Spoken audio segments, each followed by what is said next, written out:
जय श्री कृष्णा, नमस्कार, वंदे मातरम। मित्रों, आपका फिर से स्वागत है आपके अपने YouTube channel all with Asha ma'am यानी art and literature with Asha ma'am में।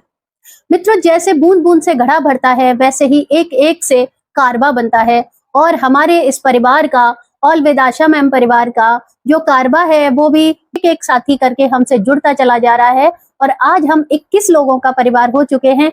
हमारे जो सब्सक्राइबर्स हैं वो 21 यानी 21 हो चुके हैं। तो बहुत अच्छा सहयोग आपका मिल रहा है, मुझे खुशी है इस बात की। कोई दिक्कत नहीं है, हम धीरे धीरे ही सही लेकिन एक दिन बहुत लंबी रेस के घोड़े बनेंगे। आप लोग जुड़ रहे हैं तो सच्चे मन से जुड़िए, दिल से जुड़िए और पढ़ने का, क्योंकि ये एजुकेशनल चैनल है तो आप पढ़ने की नियत से जुड़िए। अगर आप वाकई में पढ़ना चाहते हैं और हिंदी विषय में अपनी पकड़ बहुत अच्छी बनाना चाहते हैं, आप सोशल सब्जेक्ट्स में बहुत अच्छी पकड़ बनाना चाहते हैं, तो आप बेझिझक इस चैनल से जुड़ जाइए। दूसरी बात जो मुझे आपसे कहनी थी वो ये थी कि आप लोग लाइक करें ना करें, शेयर करें ना करें, लेकिन एक काम छोटा सा मेरे लिए जरूर करिए। 15 मिनट की वीडियो देखने के बाद अपना एक छोटा सा फीडबैक आप कमेंट बॉक्स में जरूर देके जाइए मेरे कहने से। उसमें आपको ये लिखना है, एक तो ये वीडियो आप कब देखना चाहते हैं, यानी किस समय पर आप लोग फ्री होते हैं और कब पढ़ने के मूड से बिल्कुल सीरियसली इस क्लास को देख सकते हैं, वो टाइम आप जरूर डालिएगा, जिससे कि मैं उसी एक रेशनल टाइम पे इस वीडियो को अपलोड कर सकूं, जिससे आपको और मुझे दोनों को ही फायदा मिल सके। चलिए हम आज की क्लास शुरू करते हैं। जैसा कि थंबनेल में आपने देख ही लिया होगा, तो आज की जो क्लास का हमारा टॉपिक है वो है वर्ण विचार। तो अब आइए बच्चों, बोर्ड पे चलते हैं और समझते हैं वर्ण विचार को। वर्ण भाषा की सबसे छोटी ध्वनि होती है जिसके हम कोई टुकड़े नहीं कर सकते या खंड नहीं कर सकते, वो वर्ण कहलाती है। वर्ण को हम अक्षर भी कह सकते हैं। अर्थात जब हम मुंह खोलते हैं और उसमें से कोई भी आवाज निकलती है, जैसे अ, ई, उ, क, ख, ग, यानी ऐसी आवाज या ऐसी ध्वनि जिसके और टुकड़े नहीं। अब आ को अगर हम बांटने लगे तो बताइए किस में बांटेंगे? आ तो अ है ना, आ के तो टुकड़े किए नहीं जा सकते। ऐसे अगर मैं बोलूं कल, तो का धन ला, का और ला को जोड़कर कल बन रहा है, लेकिन अ, ई, उ, र, थ, ज, फ एकल रूप में जितने भी अक्षर पाए जाते हैं उनको हम बांट नहीं सकते या तोड़ नहीं सकते। तो समझ आया आपको? बहुत आसान है। वर्ण क्या होता है? किसी भी भाषा की, हिंदी से ही मतलब नहीं है, किसी भी भाषा की सबसे छोटी ध्वनि वर्ण कहलाती है, जिसको इंग्लिश में कहते हैं फोनोलॉजी। इंग्लिश में भी हम जो मेन वर्ड है उनको बोलते समझते चलेंगे।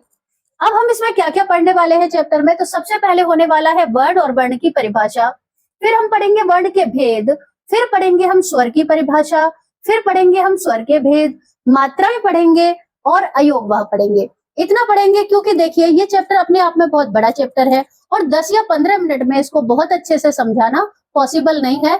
इसलिए आपको बोरियत भी ना हो और मुझे समझाने में भी आसानी रहे और मैं अपनी बात पूरी तरह आपको समझा पाऊं, इसके लिए मैंने सोचा है कि हम 10-10, 15-15 मिनट की 2 या 3 वीडियो के माध्यम से एक एक चैप्टर को कंप्लीट करेंगे, जिससे कि कोई चीज छूटे भी नहीं और आपको बोरियत भी ना हो।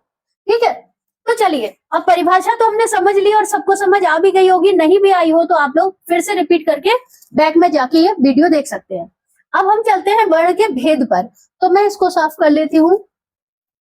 देखिए, जैसा मैंने पिछली वीडियोस में भी आपको बताया है, आप लोग पेपर पेन यानी एक कॉपी और अपनी बुक निकाल के साथ में जरूर बैठिए, जिससे डेफिनेशन और डिटेल देखने में आपको आसानी रहेगी और आपको लगेगा कि हाँ हमने पढ़ाई की है। आपको पूरा नोट्स बनाते चली जाइए आप, तो आपको बिल्कुल अच्छे से समझ में आता जाएगा और बाद में जब आप अपनी क्लास के लिए स्टडी करोगे, लर्न करोगे या देखोगे, रिवीजन करोगे, तो आपको बहुत आसानी रहेगी रिवीजन करने में। तो थोड़े थोड़े छोटे छोटे नोट्स आप बनाते जाइए, कॉपी पेन लेके बैठिए।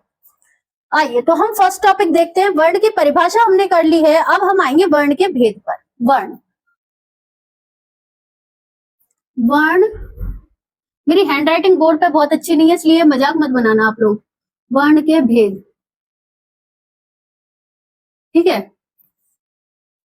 तो किस किस को पता है वर्ण के भेद? मुझे लगता है ज्यादातर सभी को पता होंगे कि वर्ण के दो भेद होते हैं, दो प्रकार के वर्ण होते हैं। एक होता है हमारा स्वर और दूसरा होता है व्यंजन। ठीक है, एक होता है स्वर और दूसरा होता है व्यंजन। इस प्रकार से दो प्रकार हमारे वर्ण के होते हैं। अब स्वर की अगर बात करें तो स्वर की संख्या होती है 11 और व्यंजन की संख्या होती है 33। यानी मूल रूप में जब हम बात करते हैं व्याकरण में, हिंदी व्याकरण में स्वरों की मूल संख्या जो होती है वो होती है 11 और मूल रूप से व्यंजनों की संख्या होती है 33। लेकिन वही अगर पेपर में आता है कुल वर्ण या कुल स्वर या कुल व्यंजन कितने होते हैं तो उसके लिए अलग बात करेंगे। ठीक है, आइए। तो 11 स्वर होते हैं और 33 होते हैं व्यंजन। अब ये कौन कौन से हैं इसकी हम आगे बात करने वाले हैं। कुल वर्ण की बात आ जाए, कुल व्यंजन और कुल स्वर की बात आ जाए तो देखिए स्वरों के साथ में 3 अयोग वहा है। वही व्यंजन में 33 मूल व्यंजन होते हैं, इसमें 4 संयुक्त व्यंजन भी जुड़ जाते हैं। इनके अतिरिक्त भी व्यंजन की देखिए बहुत सारी कैटेगरी होती हैं जिनका जो विभाजन है कई प्रकार से किया जाता है, वो हम व्यंजन के पार्ट में बहुत डिटेल में पढ़ेंगे। अब इसके पहले कि हम स्वर में आगे बढ़े हम वर्णमाला समझ लेते हैं। वर्ण पढ़ रहे हैं तो वर्णमाला क्या होती है इसके बारे में हम थोड़ा सा जान लेते हैं। देखिए वर्णमाला, जैसा कि नाम से पता चल रहा है, मैंने ये गले में तुलसी की माला पहनी हुई है तो इसको हम तुलसी माला कहते हैं। अगर हम ठाकुर जी को फूलों की माला चढ़ाते हैं तो उसे फूलों की माला कहते हैं। वैसे ही वर्णों का समूह एक माला के रूप में बन जाता है तो उसे वर्णमाला कहते हैं। ठीक है, वर्णों के समूह को वर्णमाला कहा जाता है, ऐसी फूलों के समूह को फूलमाला कहा जाता है। तो वर्णमाला में टोटल कितने हैं? 44 मूल वर्ण होते हैं। वर्णमाला में कुल कितने वर्ण होते हैं? तो वर्णमाला में कुल 44 वर्ण होते हैं, क्योंकि 11 हैं स्वर और 33 हैं व्यंजन। इस प्रकार कुल 44 मूल वर्णों से बनती है वर्णमाला। आइए आगे चलते हैं। तो अब हम बात करते हैं स्वरों की।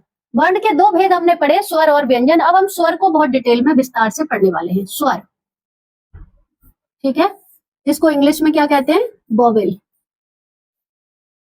वोवेल यानी जैसे इंग्लिश में जब हम ABCD पढ़ते हैं तो उसमें A E I O U 5 vowel पढ़ते हैं ना। 5 वोवेल इंग्लिश में होते हैं, वैसे ही 11 जो स्वर हैं, 11 स्वर होते हैं किसमें? हिंदी भाषा में 11 स्वर। तो अब 11 स्वर में कौन कौन से वर्ण होते हैं उनको देखिए। सबसे पहले हम जो छोटे अवड़िया की शुरुआत करते हैं वो करते हैं अ से। अ, आ, इ, ई, उ, ऊ। बड़ा बड़ा लिख रही हूँ जिससे आपको दिखाई दे सके क्योंकि लाइटिंग कम है। ए, री, री, ए, आई, ओ, औ। ठीक है, इस प्रकार से 1 2 3 4 5 6 7 8 9 10 11 पूरे 11 स्वर होते हैं हमारे अ से लेकर औ तक।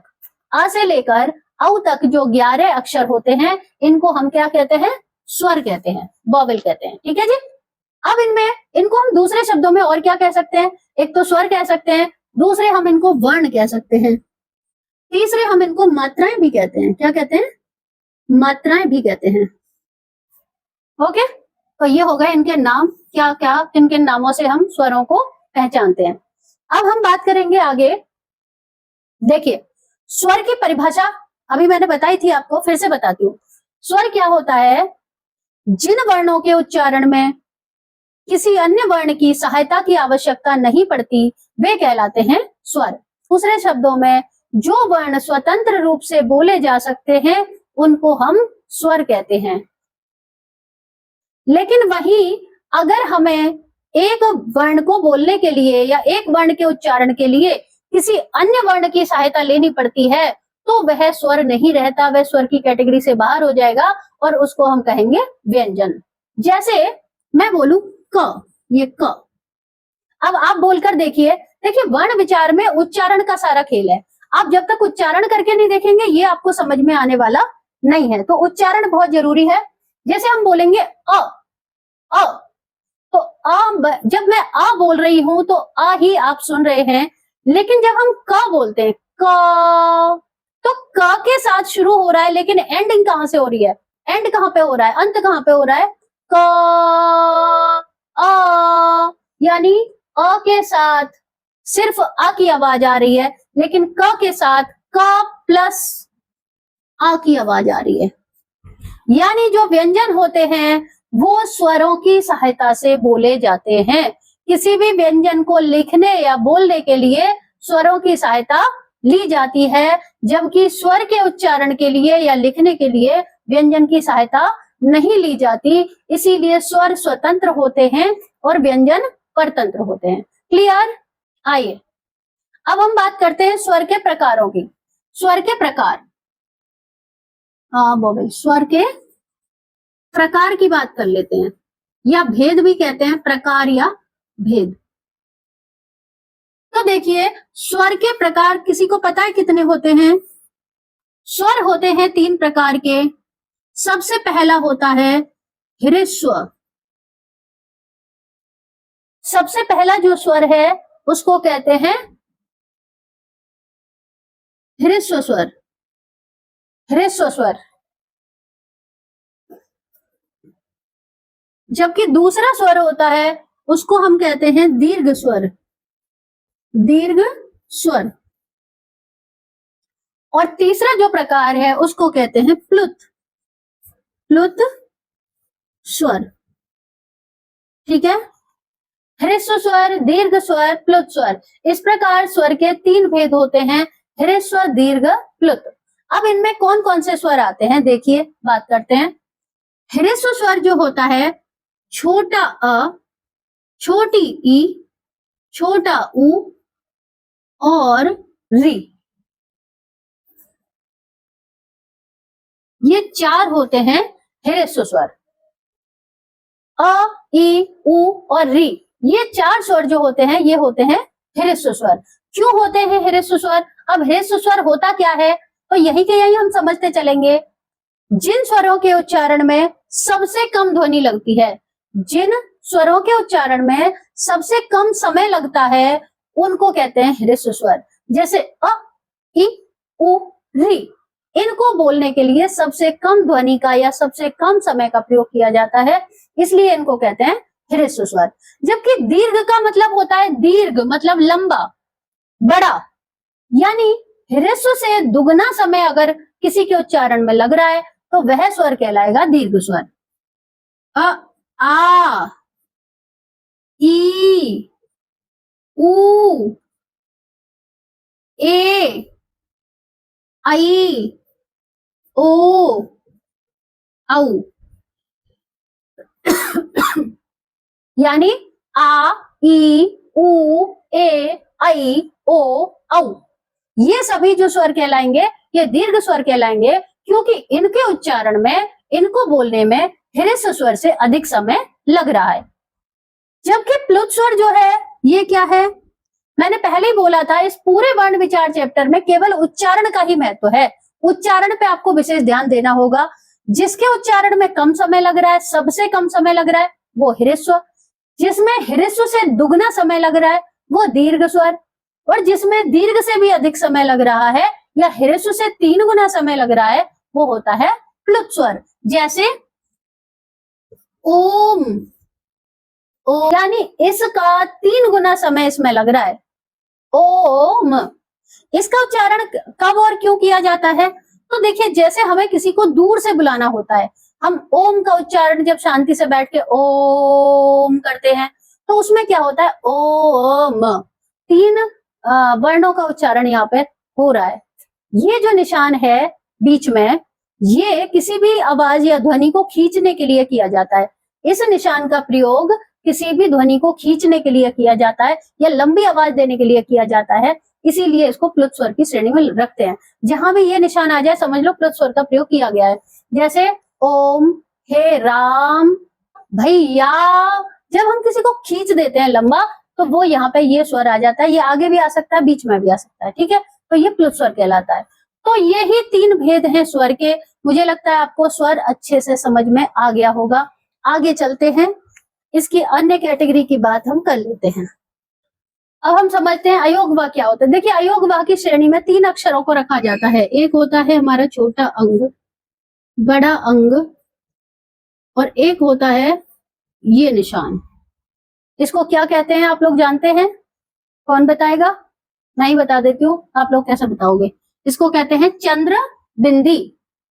तो भाई देखिए, इसको तो कहते हैं हम अनुस्वार, अनुस्वार, और ये होता है विसर्ग। और ये होता है अनुनासिक। अनुनासिक, अनुनासिक। इसको चंद्र बिंदी भी कहते हैं, चंद्र बिंदु, चंद्र बिंदु भी कहते हैं। अब देखिए जो छोटी अंग है इसको कहते हैं अनुस्वार, और अनुस्वार का अर्थ होता है जिस वर्ण के उच्चारण में मुंह और नासिका दोनों से आवाज निकलती है। अंग, देखिए सबसे पहले कहां से निकली? कंठ से आ रही है आवाज, मुंह से आ रही है, तो नाक से आ रही है। तो नाक और मुंह, मुंह और प्लस नाक, मुंह प्लस नाक दोनों से जब आवाज आती है तो हम कह देते हैं उसको अनुस्वार। ऐसा स्वर जिसमें मुंह और नासिका दोनों का प्रयोग किया जा रहा है। विसर्ग क्या होता है? देखिए विसर्ग का बेसिकली जो प्रयोग होता है वो सबसे ज्यादा किया जाता है संस्कृत भाषा में। तो संस्कृत भाषा के जो शब्द होते हैं तत्सम, जो तत्सम शब्द होते हैं उनके उच्चारण के लिए विसर्ग का प्रयोग किया जाता है। जबकि हिंदी में कुछ एक शब्द हैं या कुछ एक वर्ण हैं जिनमें इसका विसर्ग का प्रयोग किया जाता है, जैसे प्रातः, प्रातः, और अतः, अतः, संभवतः, संभवतः। ये जो बातें हैं प्रातः, अतः, संभवतः, ये विसर्ग के साथ लिखे जाते हैं। ऐसे कुछ ही शब्द होते हैं जिनको हम विसर्ग के साथ हिंदी में प्रयोग करते हैं, जबकि संस्कृत के तत्सम शब्दों में विसर्ग का अधिक प्रयोग किया जाता है। विसर्ग का जो उच्चारण है वो ह की ध्वनि होती है। अतः यानी स्वर प्लस ह, तो प्रातः त प्लस ह, अतः। विसर्ग का जो उच्चारण होगा वो ह की ध्वनि के रूप में होगा, ह पे हलंत है, ठीक है, ह के रूप में होता है अतः, प्रातः। अब आते हैं अनुनासिक पे। तो अनुनासिक का जो निशान है, जो चिन्ह है, वो होता है इस तरह से, सिर के ऊपर एक चंदा और एक बिंदी, ठीक है। इसमें अर्धचंद्र की आकृति बनाई जाती है और एक बिंदी लगाई जाती है। ये जो चंद्र बिंदु है, यानी ये जो निशान है ऐसे, इसको कहते हैं आगत। क्या कहते हैं? अन्य भाषाओं से ये वर्ण, ये स्वर जो है अन्य भाषाओं से हमारी भाषा में जुड़ा है। जैसे हम लिखते हैं हिंदी में डॉक्टर, अगर हिंदी में डॉक्टर, ड आ की जो ध्वनि है उसको निकालने के लिए हमने ये चंद्रबिंदी का चिन्ह प्रयोग किया है। और उसी में जब नासिका भी ऐड हो जाती है, नाक से आवाज आती है, जैसे चांद, आद, आ और आ प्लस नासिक्य, तो इस वर्ण का प्रयोग किया जाता है चंदा और बिंदी, आगत प्लस बिंदी। इसको कहते हैं अनुनासिक। अनुनासिक, अनुनासिक ध्वनियों के उच्चारण में हवा नाक और मुंह दोनों से निकलती है। तो अनुनासिक ध्वनियों के उच्चारण में हवा नाक और मुंह दोनों से निकलती है। चांद, आंख, नाक, इस तरह से अनुनासिक का प्रयोग किया जाता है। तो भाई ये हो गए आपके स्वर, स्वर के प्रकार, अनुस्वार, अयोगवाह, अनुस्वार, विसर्ग और अनुनासिक। इसके बाद इस स्वर में बस एक ही चीज बचती है, एक टॉपिक और बच रहा है इसका। अब हम पढ़ेंगे स्वरों की मात्राएं। मात्राएं किस तरह होती हैं? देखिए भाई, जैसा कि आपको मैं कई बार बता चुकी हूँ, स्वर हैं आपके कितने? 11। अब हम थोड़ा सा इंडेक्स फॉर्म में लिख लेते हैं। आ, ई, उ, री, ए, आई, ठीक है, और ओ, औ। इस तरह हमने पूरे 11 स्वर यहाँ लिख लिए हैं। अब हम बात करेंगे इनकी मात्राओं की। तो इन पर मात्राएं कौन कौन सी होती हैं? देखिए, अ जो है इसकी कोई मात्रा नहीं होती। आ को हम अलग से कोई मात्रा के रूप में नहीं दिखाते। आ जो होता है इस पे मात्रा कैसी लगेगी? एक डंडा। एक सिंगल डंडे के रूप में क्या होती है? आ की मात्रा होती है। ई की मात्रा में एक डंडा और ऊपर ऐसे सिरके से मात्रा लगेगी। बड़ी ई की मात्रा जो है इस तरह से लगेगी। वही छोटे ऊ की मात्रा किसी भी अक्षर के नीचे लगाई जाती है। बड़े ऊ की मात्रा भी नीचे लगाई जाती है। री की मात्रा इस तरह किसी भी वर्ण के नीचे लगाई जाती है। ए की मात्रा एक डंडा एक मात्रा, इस तरह से लगाते हैं ए की मात्रा। जबकि बड़े ए में दो मात्राएं इस तरह लगाई जाती हैं। ओ की मात्रा में एक डंडा और एक मात्रा इस तरह लगाई जाती है। जबकि बड़े ओ में एक डंडा और दो मात्रा, थोड़ा दूर बना देती हूँ, क्लियर नहीं दिख रहा, दो मात्रा और एक डंडा, ये आपके बड़े ओ की मात्रा के रूप में सामने आती है। इसके अतिरिक्त एक आगत स्वर की मैंने चर्चा की थी, आगत, यानी ये जो मात्रा है ये आगत स्वर। जब हम किसी व्यंजन को लिखते हैं और उसके ऊपर मात्रा का प्रयोग किया जाता है उच्चारण के हिसाब से, वहां इनकी जरूरत पड़ती है। तो मैं उम्मीद करती हूँ कि आपको बहुत अच्छे से ये चैप्टर समझ में आ गया होगा और आप इसको 1 से 2 बार वीडियो को रिपीट करके देखेंगे तो बहुत अच्छे से आपके दिमाग में बैठ जाने वाला है। बहुत बहुत धन्यवाद, नमस्कार, जय हिंद, वंदे मातरम।